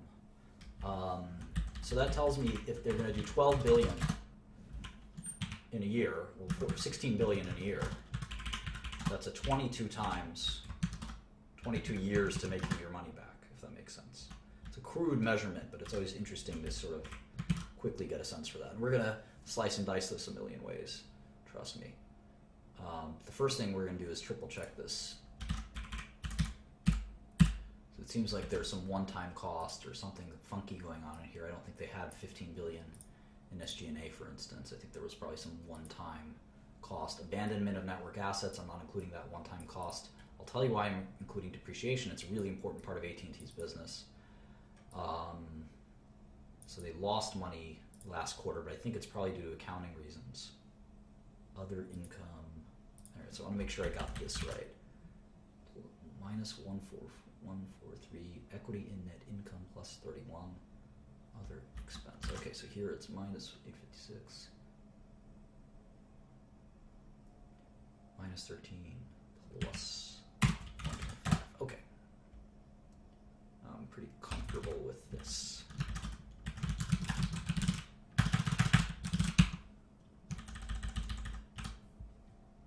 Let's see if AT&T gives us like a GAAP, non-GAAP breakdown. I think that would be very valuable. A lot of companies do that.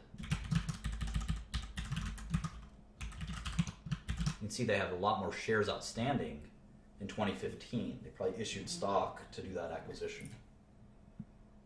This will be fascinating company to look at. Let's see if they do GAAP, non-GAAP. They definitely give us business segments, wireless, fixed, legacy voice, etc. Video entertainment. See if they give us, there's a balance sheet, cash flow statement we'll get back to. They have subscriber data. This is really important stuff. See if they do non-GAAP. Here we go, non-GAAP reconciliation. Interesting.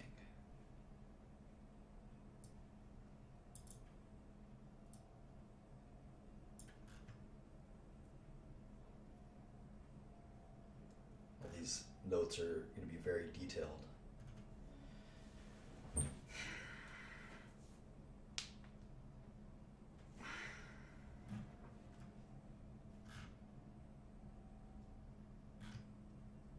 So they're telling us that our adjusted EBITDA, there's an actuarial gain or loss on a benefit plan. This is hilarious stuff. So this is going to be coming out of SG&A. So I'm going to take this SG&A, which they reported to be 14.765, and I'm going to remove 78.69 because they had a one-time cost. And then you can see all the numbers flip amazingly. So now operating income is 4.5 billion. There's another, I guess they book that actuarial gain or loss. Fascinating, huh?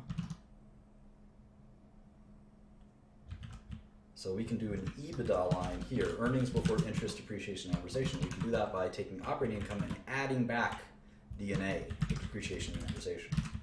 We'll see how close we get. Here we get exactly the same number. It's 14,009. 14,009 in EBITDA, but we need their adjusted EBITDA, right? So we're going to add this whole kind of mess back in. It's all this mess. Actuarial gain. They got an actuarial gain, so we got to subtract that out. Interesting. I wonder if I wonder where it's coming out of what line. Maybe it's a separate, maybe it's in the other line. It could be the other line. Fascinating. I've never looked at AT&T this closely before. All these other costs, we already took this one out, so we need to get to 94.83. So we need 299 wireless merger integration costs. Includes other, so it's other cost of services. Just subtract from here.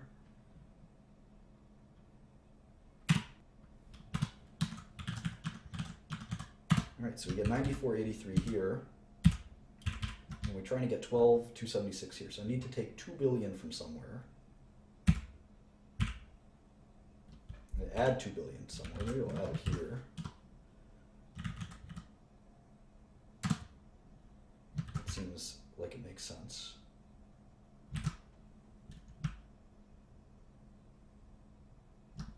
Then the other, I have to subtract 36, and there we go. It's 12,276 EBITDA.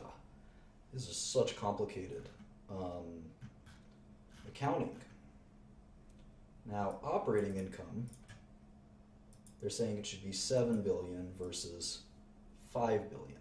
So here we're close. It's 49.16 versus 49.80. Here, there's amortization of intangible assets. I think we can add that back to D&A. So subtract 1273. There we go, 70.72. Perfect. And here, we do the same thing with D&A.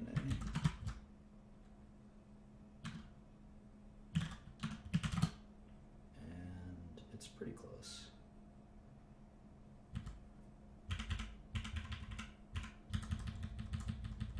All right, so yeah, getting these quarters exactly right is pretty tedious because of their crazy, you see all this reconciliation. Accounting in telecom is pretty dense stuff. Let's move on to the 10 key. And it's our choice as to how much we're going to take their numbers or their adjusted numbers. This is definitely a bear of a company to model. Some of them are going to be practically impossible and difficult. I wouldn't say practically impossible, just difficult.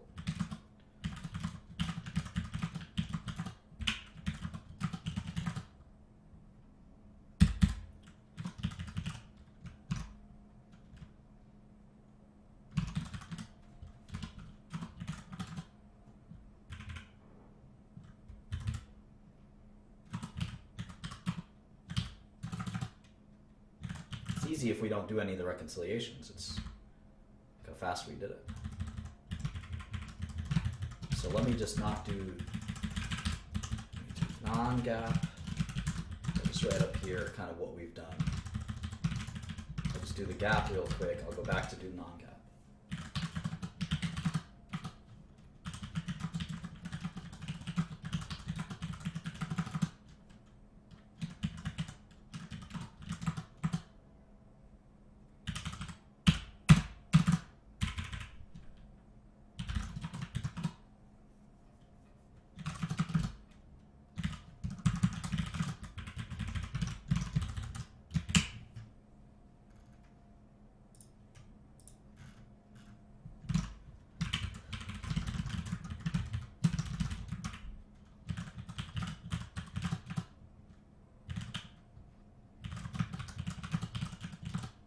Looks like they, at one point, had cost of services and sales, and then just SG&A, so they put it all together. So they used to lump it all together. So they changed their reporting style, you can see.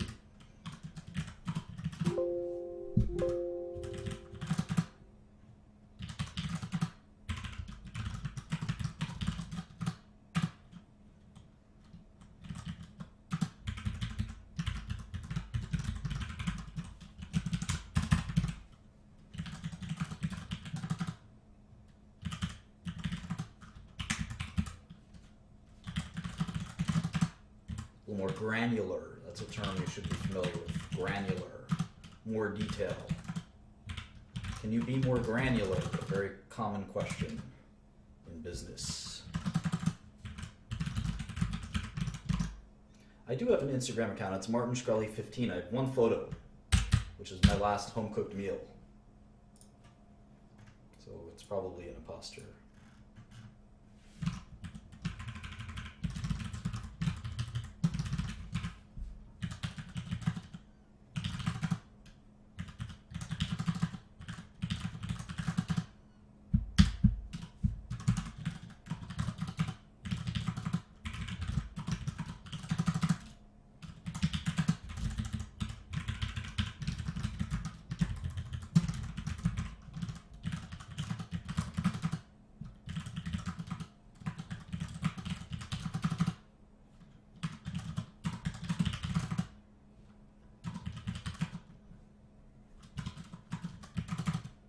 Right, so we got 8 quarters or so.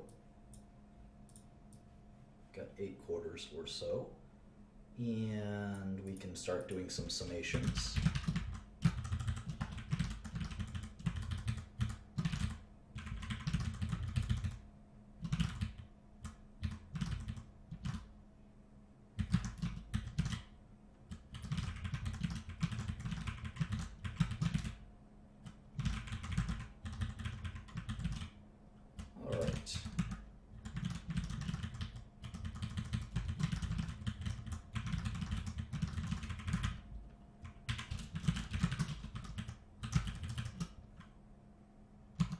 Very consistent revenue, isn't that interesting?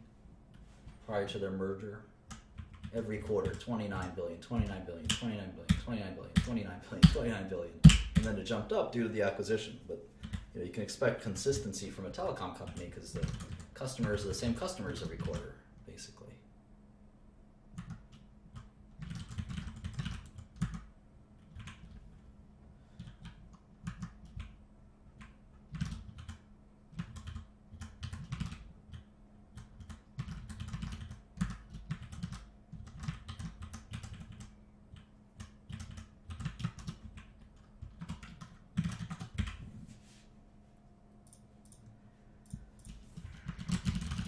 Still want to look at revenue year over year and stuff like this,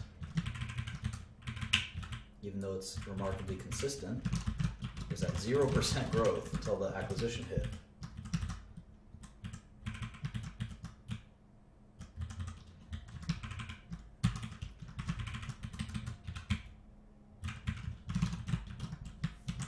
All right, now we're going to have some fun. Now that the income statement is done, we've done a bunch of income statements. Let's do the balance sheet. We've never really done a balance sheet. We might as well start right here. Cash. This is Q1 15. Accounts receivable.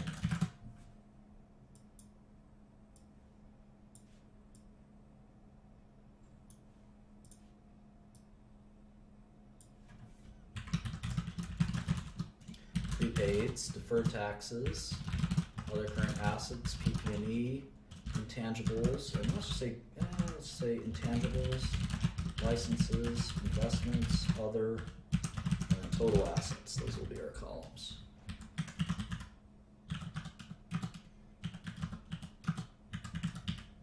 It's fascinating if you see how much PP&E they have. That's all telecom equipment.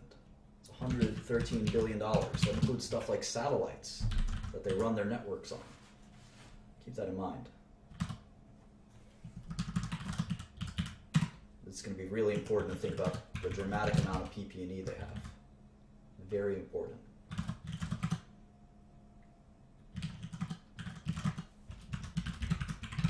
So the sum is the same as their sum, 308.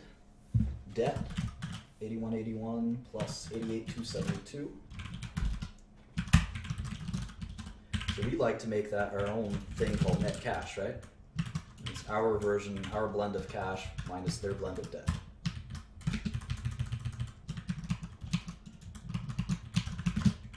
So let's see, debt, accounts payable, advanced billing, and let's say customer deposits, accrued taxes, dividends, deferred taxes, pension, other non-current liabilities, total liabilities, and finally shareholders' equity and the balance of the balance sheet. All right.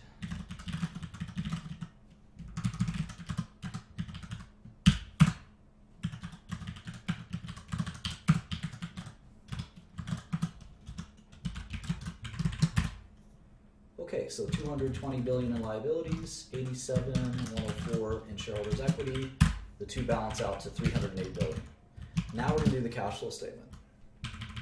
How does the cash flow statement work? What does it look like? This is our first time.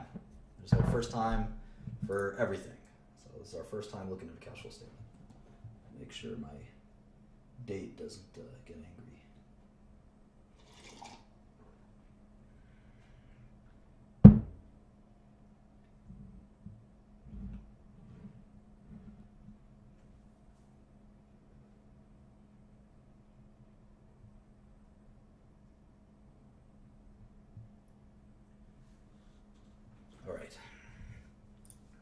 So, cash flow statement tends to, I'm using the arrows and the number pad. Anyway, the cash flow statement is an attempt to reconcile the reported GAAP net income with actual cash change. So we're going to have a couple little things here. We're going to say reported, we're going to do our model net income. I'm just going to link the line in the model. I'm going to have reported GAAP net income, which is what we're looking at. In this case, it's 3276, $3.2 billion. And we're going to add back depreciation and amortization because it's a non-cash charge. So technically, immediately, you can look at this and say, all right, the company had GAAP earnings of 3.2 billion and D&A of 4.5 billion. If you add those up, the company had 8 billion in cash flow. 8 billion in cash flow. And if I do 8 billion times 4 is 32 billion, that's a pretty good deal. It's 11 times earnings. That's even before the DirecTV acquisition. But we'll see that's not the full picture. So accounts receivable, or uncollectible accounts. Some people skip out on their bills. Uncollectible accounts. Deferred taxes. Investments, accounts receivable, OCA, AP, pension, other, and you adjust all these things and you get something called CFFO, cash flow from operations. Cash flow from operations.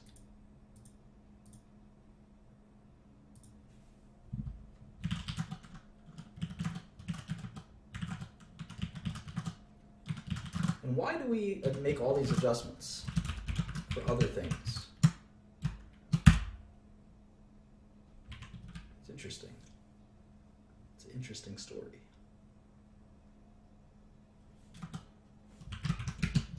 Well,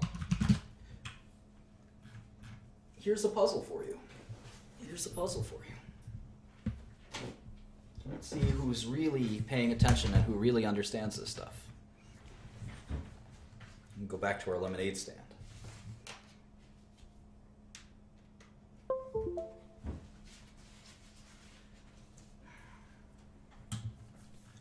All right, so this is our lemonade stand company.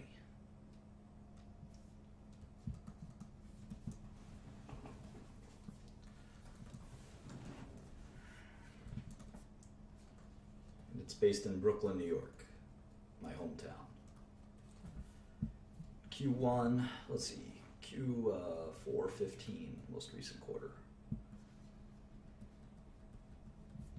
Had revenue of $50 million. Great business. My lemonade stand's killing it.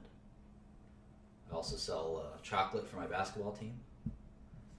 My costs in total were $25 million. And my profits, as I mentioned, were $25 million. Makes sense. My accounts receivable were $10 million, let's say. And let's say Q1 rolls around, okay? Q1 rolls around. Same revenue, same costs, same profits. But as my accountants and my finance team are preparing our balance sheet, so the income statement, as we're preparing the balance sheet, we say, okay, John, how much do our customers owe us this quarter? Remember, the balance sheet is as of the last day of the quarter. It's coming up. Pretend it's April. And so we added it up, and our customers only owe us $8 million. So what happened? What happened between here and here? Let's say our cash as well went from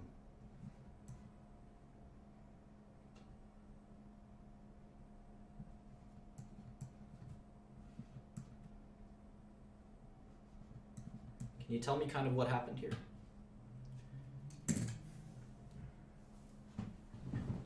Accounts receivable, of course.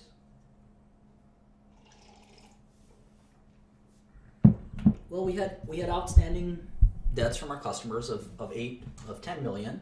At the end of the quarter, we had outstanding debts of 8 million.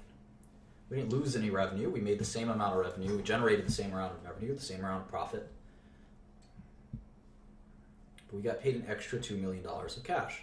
Our cash went up from 50 million to 77 million because we had 25 million from our profits and 2 million from collecting extra collections.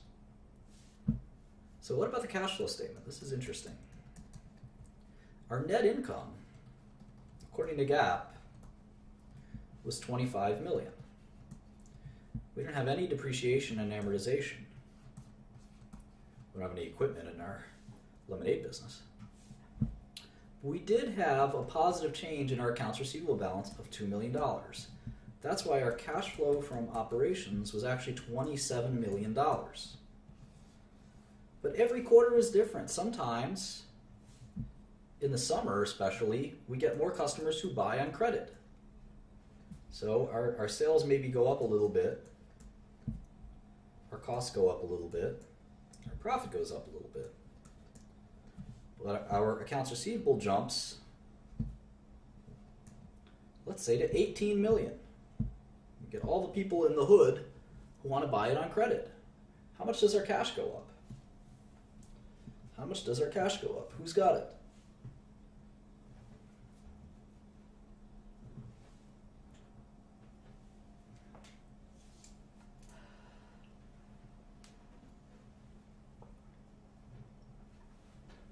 What's the number?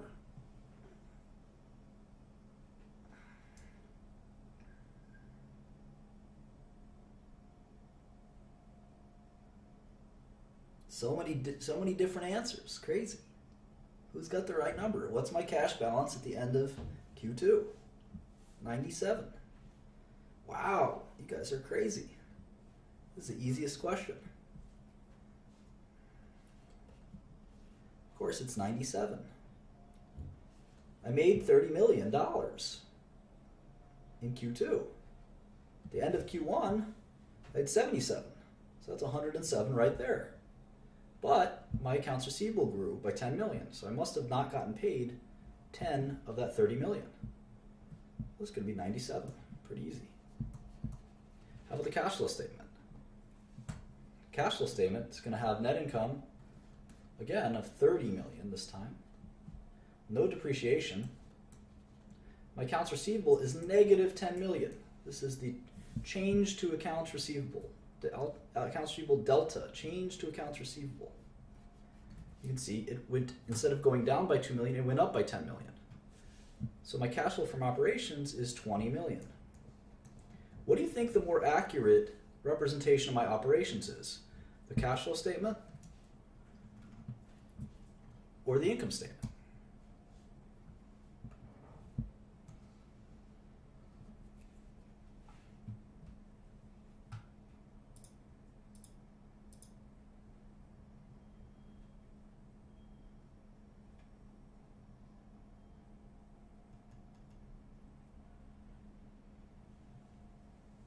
It's the income statement. It's the income statement. Because the cash flow statement is going to be swung by this accounts receivable. My customers, they have very different ordering and payment patterns. This happens a lot. In the summer, they take on a lot of debt. By the fall, they've paid me back. It's pretty normal. This is a good, accurate representation. I make 50 million a quarter, 60 million a quarter. These are my profits. Whether people pay me back right now or later, it doesn't make a difference. It doesn't make a difference. This is what I care about. These kind of normal swings, like for instance, another one is accounts payable. Let's say my lemonade stand people, they said, you know, we're going to order extra supplies, and my accounts payable balance goes from 5 million to 15 million back to 5 million. Well, I just made $10 million because I used all my supplies and I paid for them in Q2. I don't have to pay for them in Q3 or Q2, excuse me. I used them in Q1. But I didn't make $10 million. I just didn't spend $10 million this quarter. So this can swing a lot. This is what we call working capital. I think some of you know this. Working capital. It's normal for businesses to have changes in working capital. Accounts receivable, accounts payable, inventories. This stuff is going to swing a lot. There's a reason we like to look at the income statement, because even though it's not based on cash, it gives us a sense of the actual business. The actual business. Now, of course, the cash flow statement's there for a reason. It's not an accident. We look at the cash flow statement, it's still important. It's still important. But that's how we think about working capital. So let's look at this. Same thing with AT&T. In fact, they gave up a lot of receivables. Their receivables went up this quarter, 739 million. That doesn't mean that they made or lost 739 million. It just means the receivables, the amount of money that people owe them, went up a little bit. Accounts payable went down a lot, 1.8 billion. But it's all kind of working capital. It's not called CapEx. CapEx is a little different. We're going to get to CapEx in a second. So cash flow from operations was 6.7 billion. There must be something wrong here. There must be something wrong here. Your brain should not like this. There should be some dissonance, because you'd say, hold on, the income statement, two different income statements, our income statement and the company's reported income statement are both roughly $3.2 billion. So we have two sources telling us AT&T made about $3.2 billion. Okay, fine. And we're going to use that to calculate discount rates and all that stuff. But then they're telling us that they actually generated $7 billion in cash. What happened? Why are we even looking at this income statement if it's so off? How is this possible? Well, the answer, there's three parts to the cash flow statement. There's CFFO, CFFI, and CFFF. And this is pretty complicated. And that's why we save the cash flow statement for these advanced lessons, or slightly more advanced lessons. The reason's complicated. Obviously, the biggest correction in all of this is the depreciation and amortization. There's so much depreciation and amortization that the cash flow is actually way above, way above net income. If we add it up, we sum all this up, we can see why. What does that mean? What are we depreciating exactly? What the heck is depreciation? Let's find out. Never say depreciation, by the way. It's depreciation. Depreciation and amortization. What's the difference? First of all, does anyone know what the difference between these two things is? They're both write-off methods. Both writing off methods. Writing off. Or we call that expensing methods. What's the difference between these things? Expensing.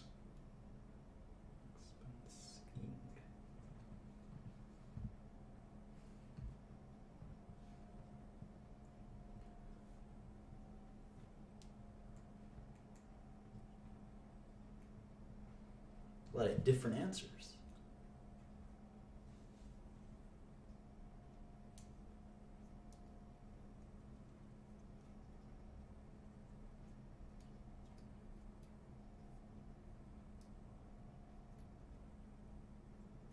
Yeah, a good way to look at it is depreciation is how we expense tangible assets or property, plant, and equipment.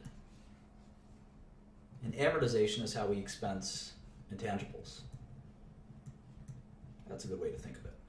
Now, what's a property, plant, or equipment? As a refresher, it's any expense which has a useful life greater than 1 year. And the rule on any expense like this is we're not going to include it in the balance sheet, in the income statement.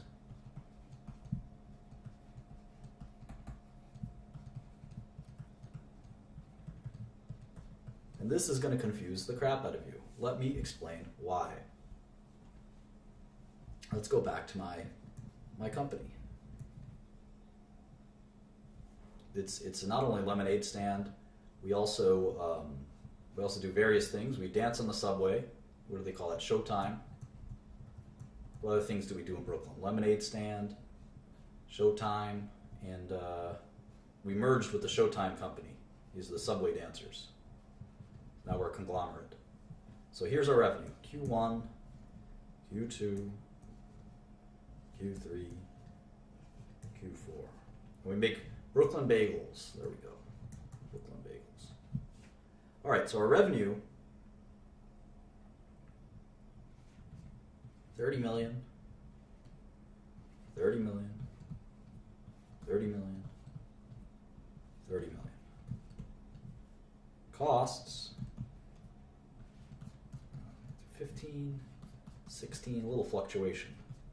15, 16, or 17. So profit, 15, 14, 15, and 13. Okay.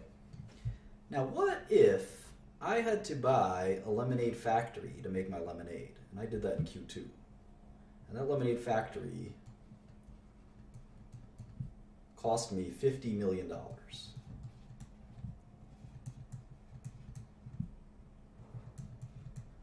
And I'm going to use that lemonade factory.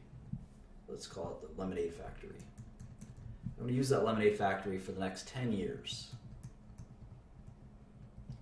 Shouldn't I take this 50 million?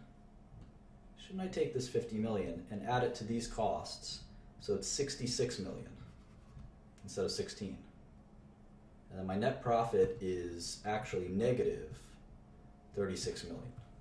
Is that right? Is that wrong? Why? Maybe someone can tell me.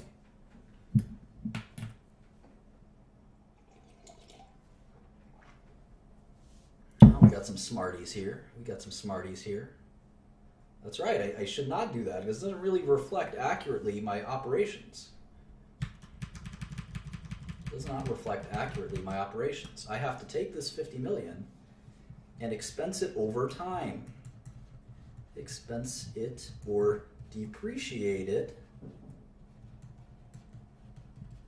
over time. And how much time? Well, it's 10 years. That's 40 quarters. So 50 million divided by 40 quarters is $1,250,000 a quarter. So it should go in here. It should go in here. This should be 16.5. This should be 18.5, etc.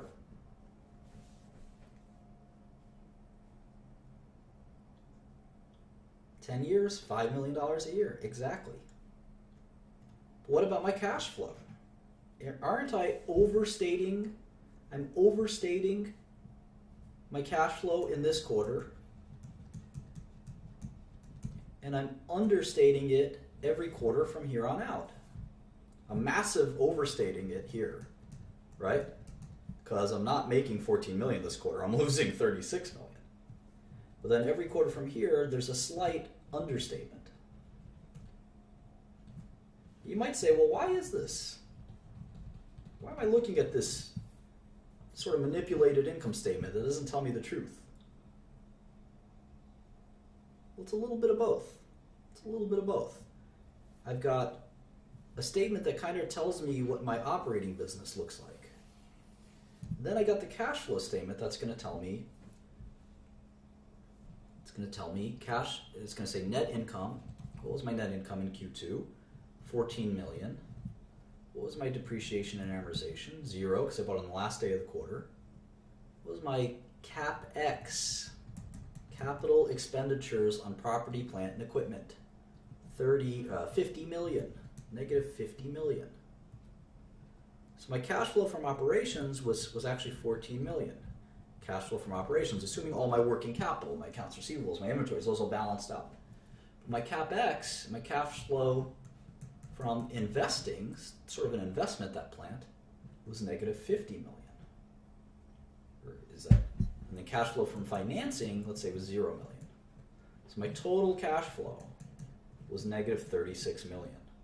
And that's why my cash balance went down by negative 36 million. The 14 million I made from my business and 50 million I lost. What about next quarter? The next quarter would say net income of 15 million, depreciation of 1.5. So my actual cash flow from operations was 16.5. Remember, I'm understating it now. I'm telling you that I made 15, but my actual cash flow was 16. So I'm going to give you both statements so you can study what the difference was. My cash flow from investing was 0. I made my big investment last quarter. So my total cash flow was 16.5 million. But my depreciation is 1.5 from here on out. So that's how we do it. So let's look at AT&T's CapEx. How much did they spend on CapEx?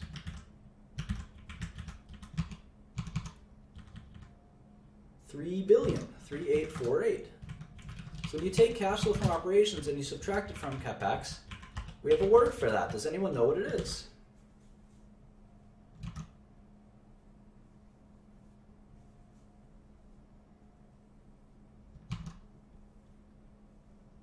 Who's super smart?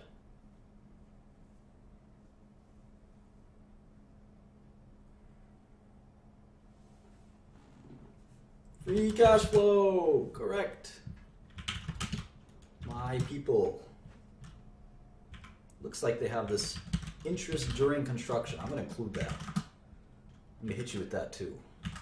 Here's acquisitions, dispositions. I like turtles.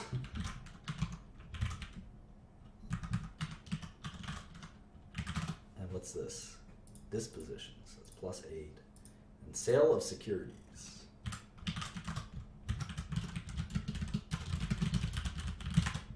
You can move free cash flow somewhere else.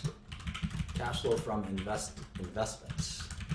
So they made 6 or 7 billion from their business, but they spent 22 billion, including 20 billion on acquisitions. Wonder what they acquired. That's the kind of thing we're going to have to follow up on. What did they acquire? I'm curious now. And then here's their cash flow from financing. This is all important stuff too. Debt, issuance of debt. Let's just make it all together, just call it debt.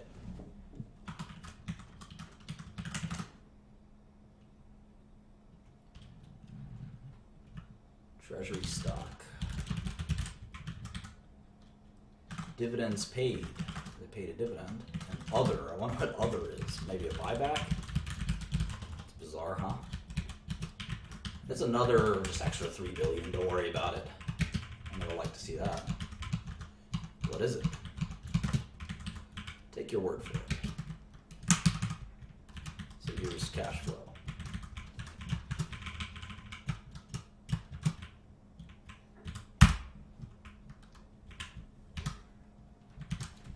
All right. So that was fun. We did our first glance at a cash flow statement. We talked about expensing complicated things like CapEx. We started to set up a kind of comparable sheet for tech. We have four models now: Apple, IBM, Alarm.com, and AT&T. And we're learning all about business. So let's, there you go.